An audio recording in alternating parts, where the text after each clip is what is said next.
Hello दोस्तों, कैसे हैं आप लोग। आज हम आपके लिए एक काफी ज्यादा ही इंटरेस्टिंग और न्यू एनिमे लेकर आए हैं जो कि काफी ज्यादा ही एक्शन और फाइटिंग से भरा पड़ा है। तो अभी से ही वीडियो को लाइक कर दें, चैनल को सब्सक्राइब कर दें। तो चलिए वीडियो को स्टार्ट करते हैं। एपिसोड की स्टार्टिंग में हमें फाइट को दिखाया जा रहा होता है जहाँ हम देखते हैं कि दो सेट के बीच में काफी ज्यादा ही डेंजरस फाइट स्टार्ट होती है। अभी वहाँ पर हम फर्स्ट आर्मी के लीडर को देखते हैं जो अपने डिप्टी सेक्ट लीडर को पुकारता है, जहाँ हम देखते हैं कि वहीं पर ही एक सेकंड डिप्टी सेक्ट लीडर खड़ा हुआ होता है। वो कहने लगता है कि लॉर्ड, हमारा फर्स्ट डिप्टी सेक्ट लीडर मारा गया है और अब हम काफी ज्यादा ही कमजोर हो चुके हैं, हमें कुछ न कुछ करना ही होगा वरना ये लोग हम पर हावी हो जाएंगे। बात सुनते ही वहाँ पर हम उस सेक्ट लीडर को देखते हैं जो कहने लगता है कि अब वक्त आ गया है अपने रिवेंज लेने का और अपने आप को मजबूत बनाने का। अगर आज हम डर गए और यहाँ से भाग गए तो हमारी कंट्री का नाम काफी ज्यादा ही खराब हो जाएगा, हमें कुछ करना होगा। ये कहते ही वहाँ पर हम देखते हैं कि वो लीडर ऑर्डर देता है कि जल्दी से इस पूरी की पूरी आर्मी को खत्म कर डालो। ये कहते ही फर्स्ट आर्मी सीधा अटैक कर देती है उस सेकंड आर्मी के ऊपर। यहाँ तक कि हमें दिखाया जाता है कि जो फर्स्ट आर्मी का लीडर होता है वो भी वहाँ फाइट करने के लिए आ जाता है और काफी ज्यादा अमेजिंग फाइट कर रहा होता है। और वहीं पर ही हमारा सीन शिफ्ट हो जाता है। अगले सीन में हमें दिखाया जाता है सिटी काफी ज्यादा खूबसूरत होता है और तभी हमें उसके मार्केट के एक होटल को दिखाया जाता है जहाँ पर 3-4 लोग बैठकर आपस में बातें कर रहे होते हैं और कहने लगते हैं कि फाइट तो काफी ज्यादा ही इंटरेस्टिंग होती जा रही है। यहाँ तक कि फाइट को 10 दिन और 10 रातें हो चुकी हैं। नहीं लगता कि जुक्सी गुआन ये फाइट विन कर पाएगा क्योंकि उसके पास इतनी आर्मी नहीं है। ये बात सुनते ही वहाँ पर हम देखते हैं जो सेकंड पर्सन बैठा हुआ होता है वो कहने लगता है कि कहीं तुम पागल तो नहीं हो। जुक्सी गुआन के पास 3 लाख आर्मी गार्ड्स हैं और वो भी काफी ज्यादा ट्रेंड आर्मी गार्ड हैं। वो लोग एक ही झटके में सेकंड आर्मी को हरा देंगे। यहाँ तक कि डीमन वुल्फ आर्मी पूरी की पूरी भी जुक्सी गुआन की आर्मी के ऊपर अटैक कर दे एक साथ मिलकर भी, तब भी वो जुक्सी गुआन की आर्मी को नहीं हरा सकते। डीमन वुल्फ की आर्मी से काफी ज्यादा स्ट्रॉन्ग है जुक्सी गुआन की आर्मी। ये बात कहते ही वहाँ पर हम देखते हैं कि जो फर्स्ट पर्सन बैठा हुआ होता है वो कहने लगता है कि इन बातों को छोड़ो, ये बात सुनो, ये जो सामने तुम्हें बिल्डिंग नजर आ रही है ये काफी ज्यादा ही कीमती स्टोन से भरी हुई है और ये स्टोन ज्यादा कीमती है कि इनका मिलना नामुमकिन सी बात है। और यहाँ पर जितने लोग भी विजिटिंग के लिए आते हैं वो सिर्फ इस बिल्डिंग को ही देखने आते हैं। बात सुनते ही वहाँ पर हम देखते हैं जो सेकंड पर्सन बैठा हुआ होता है वो कहने लगता है कि अगर ऐसी बात है तो इसका जो ओनर होगा वो भी काफी ज्यादा पैसे वाला होगा, मुझे इसके ओनर से मिलना है। ये बात सुनते ही वहाँ पर हमें एक और पर्सन को दिखाया जाता है जो कहने लगता है कि इसके ओनर के बारे में तो आज तक किसी ने नहीं सुना, लेकिन इसके ओनर के बारे में ये बात मशहूर है कि एक मिस्टीरियस सा पर्सन है और काफी ज्यादा ही पैसों वाला है। बस हमने इतना ही सुना है कि वो फेंगयुआन सिटी के जितने भी मेन बिजनेस है उन सबको संभाल रहा है। और हमने तो ये भी सुना है कि इस बिल्डिंग के अंदर काफी ज्यादा ही खूबसूरत लेडीज रहती हैं और उनकी तादाद 1000 में है, मुझे भी उन लेडीज को देखना है। ये बात सुनते ही वहाँ पर हम देखते हैं कि उन तीनों के मुंह में पानी आने लग जाता है।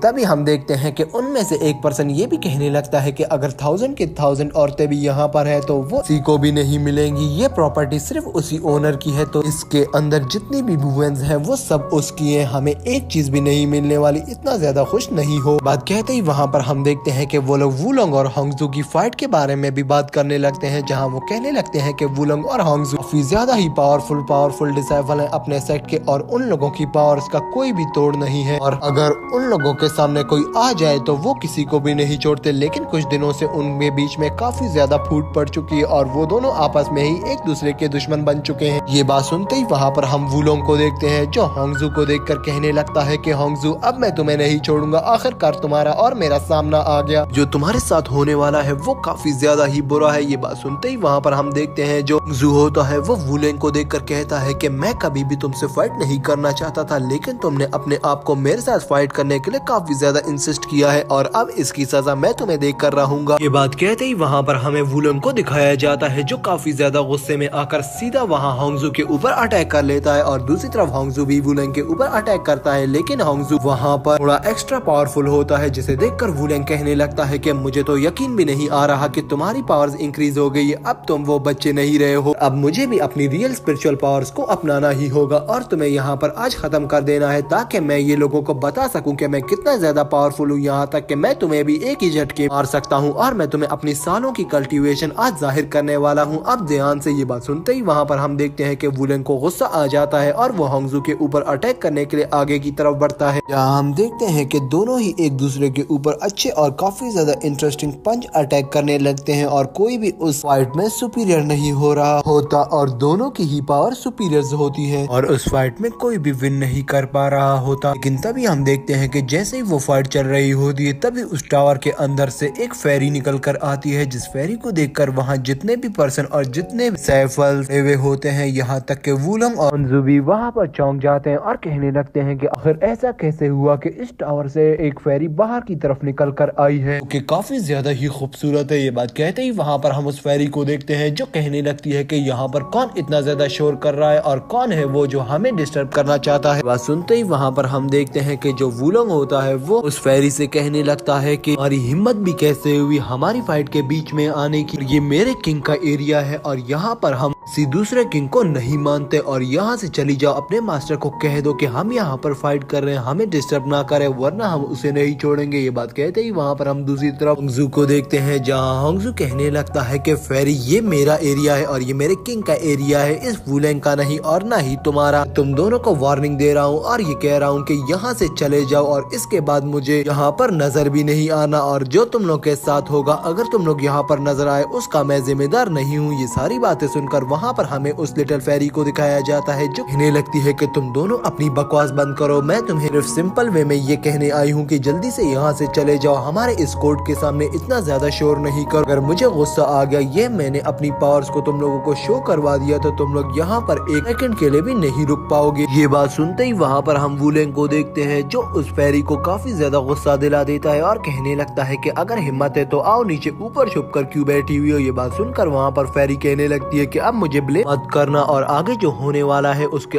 जिम्मेदार तुम खुद ही हुई। कहते ही वहाँ पर हम देखते हैं जैसे ही वो फेरी नीचे आती है उसकी बॉडी से काफी ज्यादा एनर्जी निकलना स्टार्ट होती है। कहते ही वहाँ पर हम देखते हैं कि वो फेरी सीधा वुलंग के ऊपर स्ट्राइक कर देती है और उसे एक ही पंच में पीछे की तरफ फेंक देती है, जिसे देखकर होंगजू वहाँ पर काफी ज्यादा चौंक जाता है। और यहाँ पर होंगजू को मालूम हो चुका था कि ये फेरी काफी ज्यादा पावरफुल है और तभी हम देखते हैं कि वो फेरी होंगजू को भी पकड़कर नीचे की तरफ पटक के फेंक देती है, जिसे देखकर वहाँ पर सारे के सारे स्पेक्टर्स काफी ज्यादा खुश हो रहे होते हैं और वो फेरी की पावर्स को एंजॉय कर रहे होते हैं। तभी हम उस फेरी को देखते हैं जो कहने लगती है कि ये तो तुम लोग का एरिया था, आखिरकार क्या हुआ। कहते ही वो फेरी उस टावर की तरफ जाने लगती और कहती है कि अगर अभी शोर आया तो तुम लोगों में से कोई भी नहीं बचेगा। ये कहते ही वहाँ हम देखते हैं कि होंगजू उठता है और कहने लगता है कि फेरी आखिरकार तुम कौन हो और तुम इतनी ज्यादा शक्तिशाली कैसे हो। तभी हम देखते हैं कि वो फेरी पीछे की तरफ मुड़कर कहती है कि मैं अपनी फैमिली की हेड हूँ और मेरा नाम सुशियाओ है। ये कहते ही यहीं पर ही हमारा ये एपिसोड एंड होता है। तो दोस्तों आपको आज का ये इंटरेस्टिंग सा एपिसोड कैसा लगा और अगर आप चाहते हैं कि हम इसका नेक्स्ट एपिसोड लाएं तो कमेंट बॉक्स में जरूर बता दीजिएगा और आपको कौन सा न्यू एपिसोड देखना है उसको भी कमेंट में लिख देना। अगर वीडियो पसंद आए दोस्तों प्लीज वीडियो को लाइक कर दे, चैनल को सब्सक्राइब करना मत भूलना। तो चलिए दोस्तों मिलते हैं किसी अच्छी और नई वीडियो के साथ, तब तक के लिए दोस्तों बाय।